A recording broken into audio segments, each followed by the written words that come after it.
Nah, terkait dengan uh, nilai tukar tadi ya, maka kita harus juga mengetahui bahwa tentang apa? Tentang foreign market ya, atau forex ya, forex market ya, FX.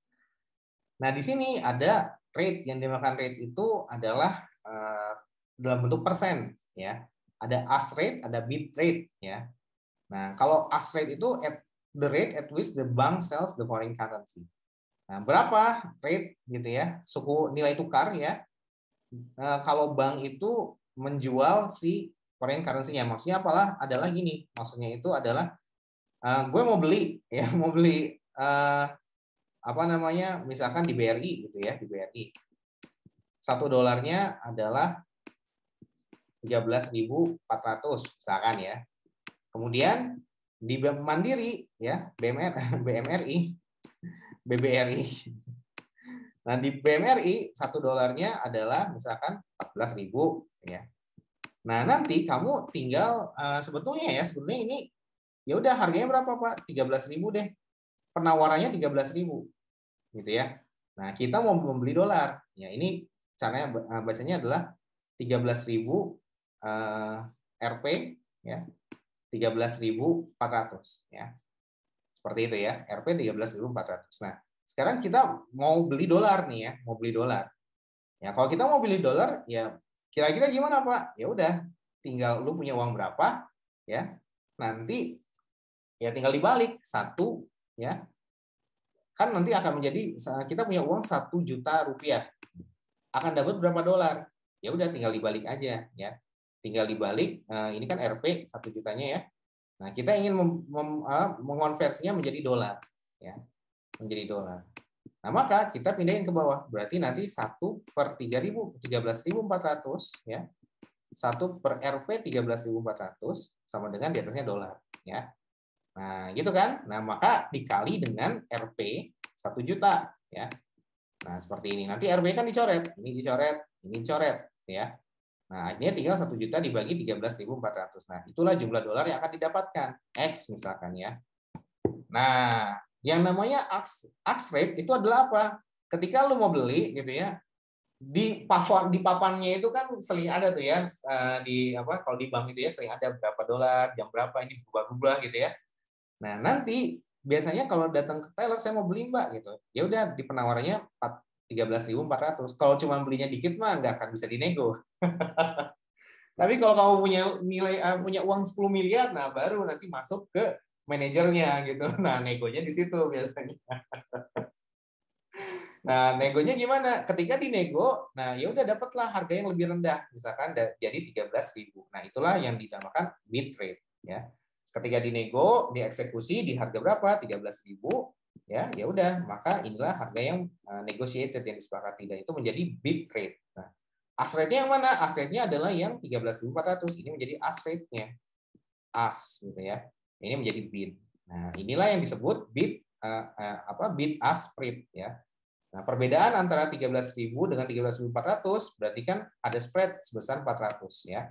Nah, inilah yang dimaksud dengan bid ya, bid ask spread gitu ya.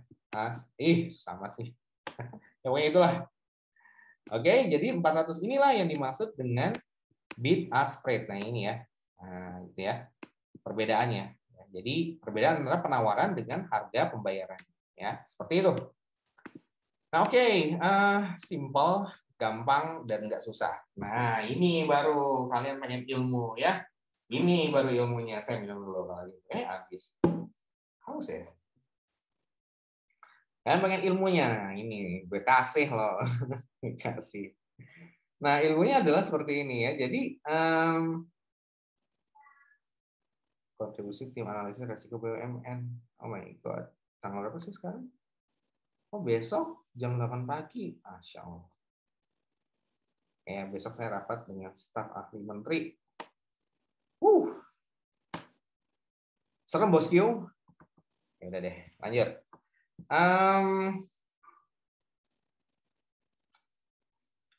Terkait risiko BUMN. Yang jadi kuis kemarin loh. Tapi itu masih inisial awalnya sih. Ya, bayangin ya nanti presentasi kayak gitu ya. Orang lain cuma bisa, dari mana itu dapatnya? Nah, kita harus mampu menjelaskan dengan baik. Ya.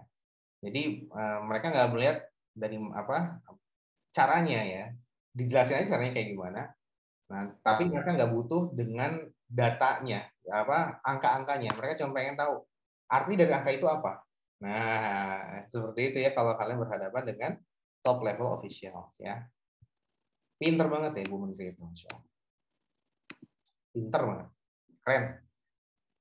Tapi lulusan saya juga nggak kalah pinter sih. Iya. Oke, lanjut.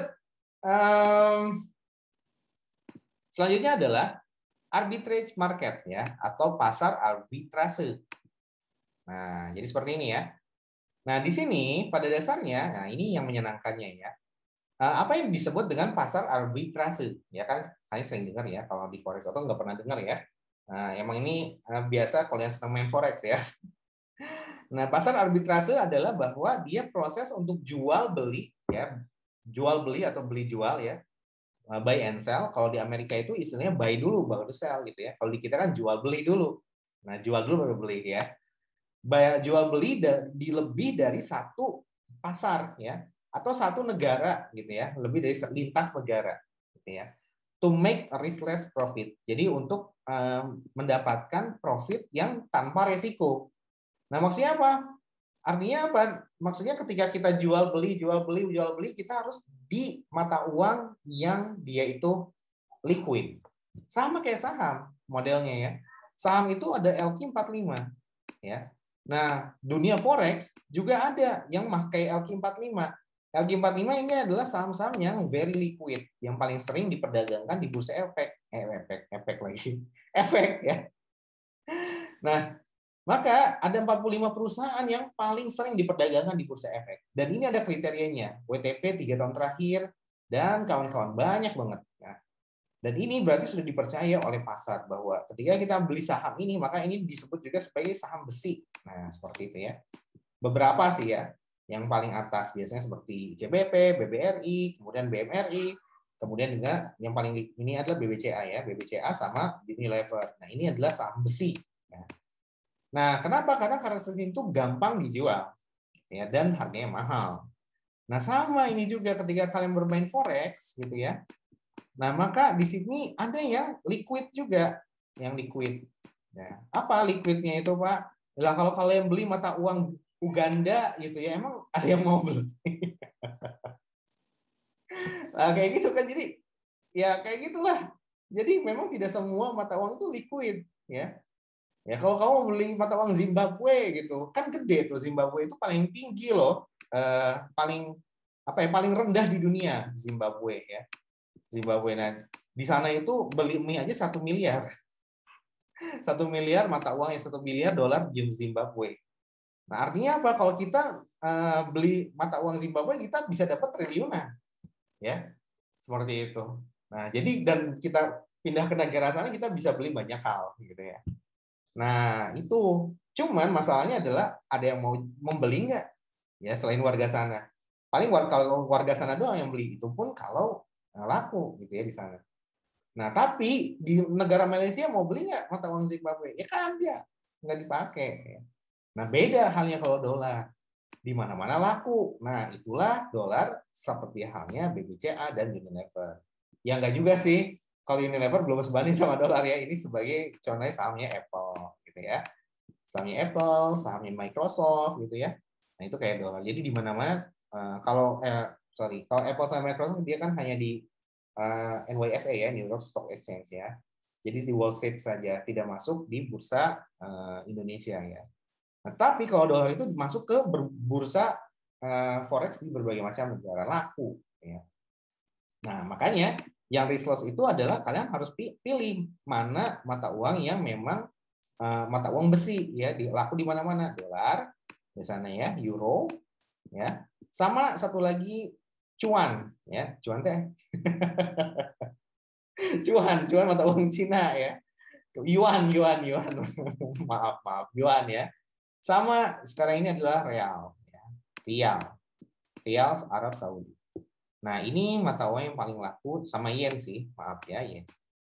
Nah, ini adalah mata uang yang paling laku di dunia, ya, yang di mana-mana pasti diperjualbelikan. Nah, seperti itu jadinya ya. Nah, jadi kalau ternyata investasinya di satu sahamnya satu forex yang tidak liquid ya percuma, bukan riskless namanya ya.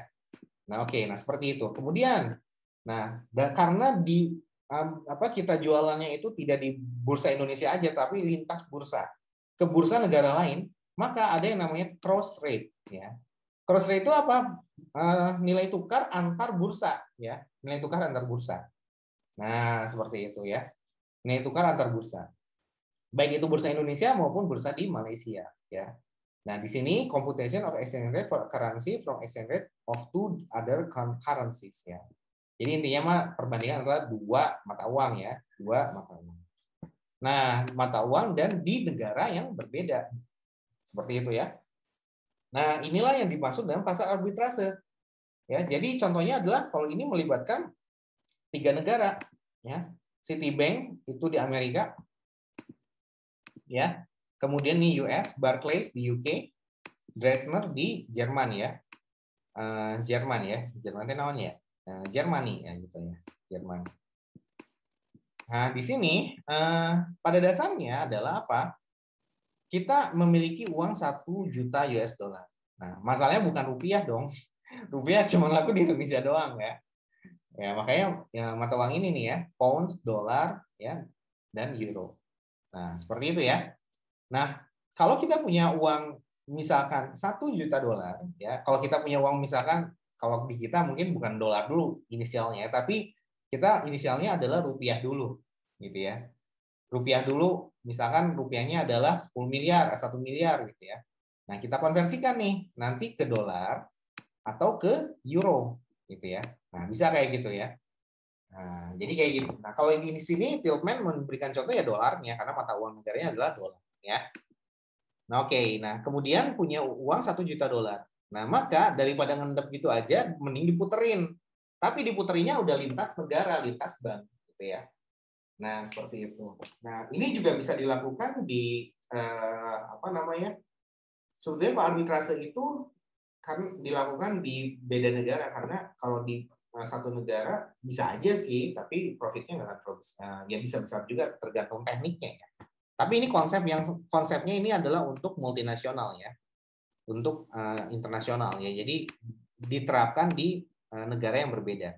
Bisa diterapkan di negara yang sama. Jadi antar bank aja ya, seperti itu. Misalkan rate di Mandiri sekian, rate di BRI sekian, rate di BCA sekian gitu ya. Nah, bisa tuh kayak gitu pindah-pindah kayak gini dengan konsep yang ini akan saya terangkan ya. Sama konsepnya. Bisa kita terapkan juga. Nah, di sini jadi kalian punya 2 opsi itu ya. Pertama main saham. Ini waktu di Menkeu di sebelum UTS ya. Sekarang main forex ya. Ditutup oleh main forex. Nah, oke. Konsepnya adalah seperti ini. Dari 1 juta dolar kita keceng ya ke 2 mata uang. Bisa lebih sih, tapi ini kan paling tidak 2 mata uang dulu ya yang gampang. Nah, dari sini ternyata di Citibank dapat mata uang dolar ya, euro ya, 1,22 per 1 euro sama dengan 1,22 dolar. Nah, baca dari belakang dulu, 1 euro sama dengan 1,22. Kemudian di Barclays 1 pound sama dengan 1,84. Kemudian di Dresdner 1 euro sama dengan 1,5. Apa? 1,5 pound sterling. 1 pound sama dengan 1,5 euro gitu ya. Nah, sekarang caranya adalah kita mencari implied rate ya. Implied rate-nya gimana? Mana yang tidak melibatkan dolar. Nah, kalau ini nanti diganti sama rupiah, berarti kamu cari mana yang nggak ada rupiahnya gitu ya. Nah, seperti itu. Di sini hanya yang bawah ini, yang Dresdner. Nah, oke, kita masukkan menjadi implied rate ya. Nah, disinilah kita akan bermain nantinya ya. Implied rate inilah kita akan bermain ya. Dari sini kita lihat nih, 1,5. Ini yang tidak memiliki dolar. Nah, baru kita masukkan, hitung berapa cross rate-nya. Nah, cross rate-nya berarti yang tidak ada yang bisa memiliki depannya sama, pernya juga sama gitu ya. Nah, gitu. Kita lihat tuh yang mana. Yang pernya sama itu berarti yang Barclays ya. Tuh, kan ini pound sterling ya, per pound sterling ya. Maka ini yang menjadi pembilang yang di atas ya. Nah, baru di bawahnya adalah ya sisanya yang 1,2. Nah, gitu caranya ya. Dibagi dengan 1,2 ya. Nah, hasilnya adalah ternyata 15062 per pound sterling ya. Nah, jadi gini nih nantinya satu pound sterling sama dengan 1,5062. Nah, di sini ada perbedaan. Selisihnya tipis banget ya. 0, berapa tuh? 0,5100 dikurang dengan 0,1506. Berarti 0,04 kurang lebih ya. Nah, tipis banget. Nah, dari adanya perbedaan meskipun tipis ya. Ini berarti 4% ya. 4% ya lumayan sih 4% ya. Lumayan cuan nih, kalau di cuannya gede ya 4% ya lumayan juga ya. Tinggal trading ya. Beli pagi, jual sore, salah ya, beli sore, jual pagi ya. BSJP itu teknik yang terkenal dalam trading saham. Beli sore, jual pagi, atau scalping dan kawan-kawan ya. Scalping atau saya udah lama nggak trading ya. Yang apa pindah-pindah itu teh apa sih? Swinger ya, itu dia swinger. Nah, ini juga sama, ini adalah tipikal yang swinger. Swing dari satu bank ke bank lain ya, tapi lintas negara. Nah, dari sini ini menandakan bahwa kalau kita melakukan teknik swinger gitu ya, berdagang lintas bank ini akan mendapatkan profit. Nah, dengan adanya perbedaan antara cross rate dengan implied cross rate gitu ya. Nah, maka konsepnya adalah buy low, sell high. Sama saham juga ya. Beli rendah, jual tinggi. Cuannya melimpah. Iya. It's all about cuan ya. Sekarang itu cuan, oke? Nah, dan dari sini maka kita harus menentukan yang mana yang dibeli, Pak. Apakah karena kita kan ada $2 ya di Citibank ya, sama di Barclays Bank ya. Yang depannya dolar ada 2 nih ya. Nah, dari sini maka kita lihat nih, jangan salah pilih ya. Buy low, sell high. Nah, seperti itu ya. Berarti buy low pound sama sell high pound. Ya, seperti itu. Nah, kalau gitu kita ingin tahu 1 euro berapa dolar. Gitu ya. Kalau kita ingin beli kan, kita ingin beli dari, kita punya uang dolar. Kita ingin terjemahkan beli mau ke euro ya atau mau ke pound. Gitu ya.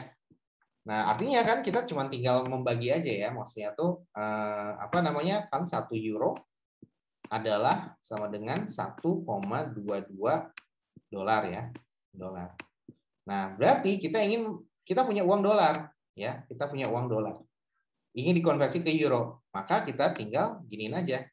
Euro 1 per dolar 1,22 dikali dengan 1 juta dolar ya, 1 juta. Nah, nanti dolarnya kan dicek, coret gitu ya. Nah, sehingga sama dengan berapa euro ya, tinggal dibagi ya. Nah, kayak gitu ya. Maka yang low pound itu yang mana? Ya. Yang akan mendapatkan lebih banyak ya. Nah, nggak kayak gitu ya, yang akan mendapatkan lebih banyak yang mana ya? Harus dicoba ya, harus dicoba. Kalau pembaginya itu lebih gede, berarti kan hasilnya akan lebih dikit ya. Nah, guidance-nya adalah beli yang lebih dikit, yang menghasilkan lebih dikit ya. Maka 1,8 itu yang paling gede pembilang penyebutnya. Sehingga kalau kita punya 1 juta dolar, maka pound sterlingnya akan lebih sedikit kita dapatkan. Nah, dari situ itulah guidance awal ya. Seperti itu guidance awalnya ya. Sehingga kalau kita bagi ini menjadi 0,8, yang ini menjadi 0,5 ya. Nah, ini indikasi berarti yang 0,5 lah yang kita pilih. Yang pertama kali kita beli ya. Kita beli berarti si pound sterling dulu. Berarti yang atas dulu kita beli. Nah, ini yang pertama. Baru nanti yang kita konversi ya. Kemana Pak kita konversi? Ya, setelah mendapatkan euro kita konversi ke yang euro, baru nanti setelah mendapatkan. Nah, ini ya. Jadi pertama adalah kita membeli yang lebih rendah. Dari sini ini euro 0,8, pound sterling itu adalah 0,5. Pilih yang paling rendah, berarti 0,5 dulu yang dibeli. Ya, beli low pound ya. Berarti ke Barclays tuh ya. Kemudian sell our US untuk membeli low pound gitu ya. Jadi dijual dolarnya untuk mendapatkan si pound sterling. Baru setelah itu sell high pound ya Seperti ini ya. Jadi buy low, sell high. Sell high pound untuk apa? Untuk membeli euro. Nah, kemudian nanti sell high lagi ya. Sell euro untuk membeli nanti dolar. Nah, kalau kayak gini bingung ya. Mendingan langsung aja deh konsepnya ke Excel ya. Nah, kayak gini. Nah, di Excelnya gimana, Pak? Oh my God, di jam segini.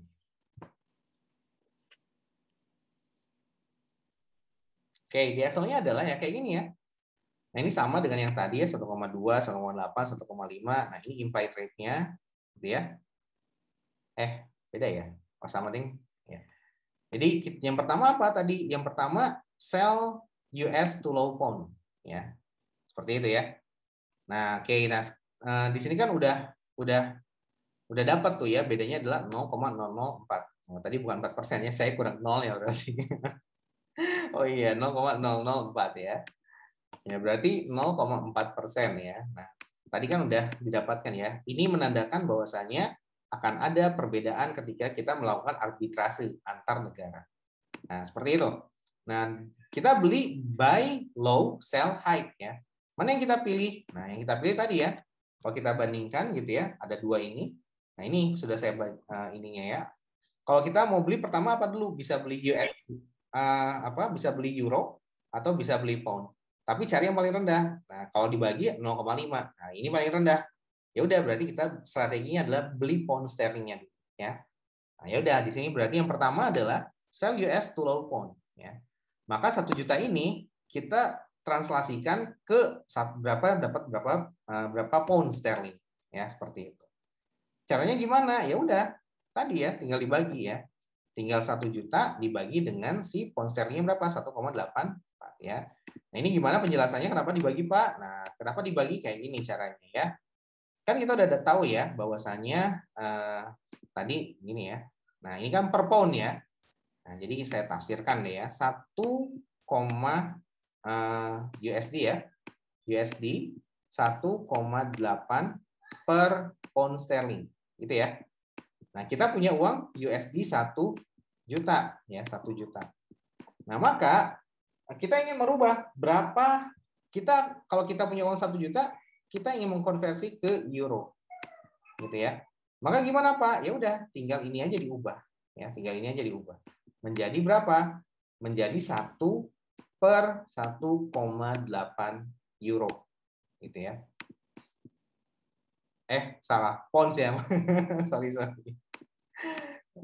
Masalah tanda aja bisa beribet ya.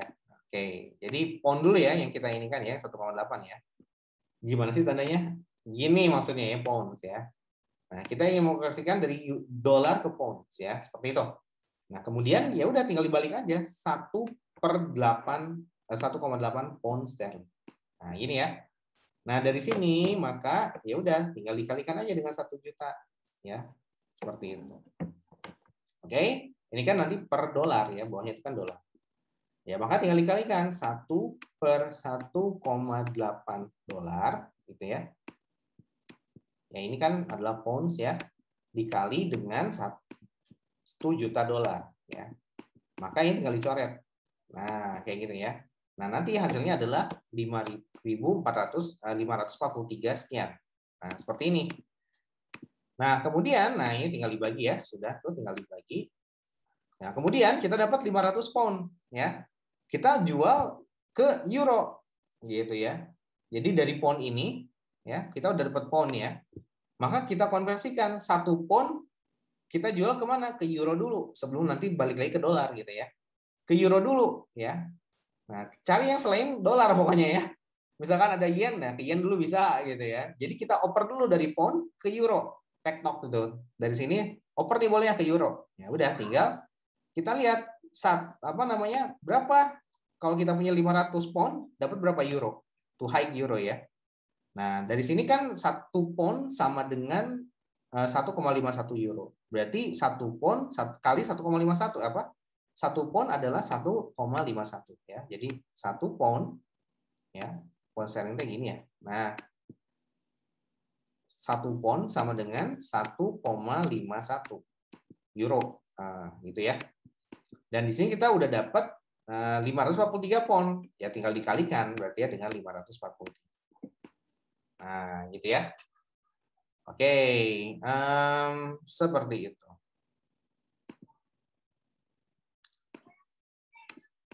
Hasilnya adalah 820. Kemudian yang kedua, yang ketiga, barulah dari 820 ini kita jual balik ke US. Nah, kita lihat notasinya di atas ya.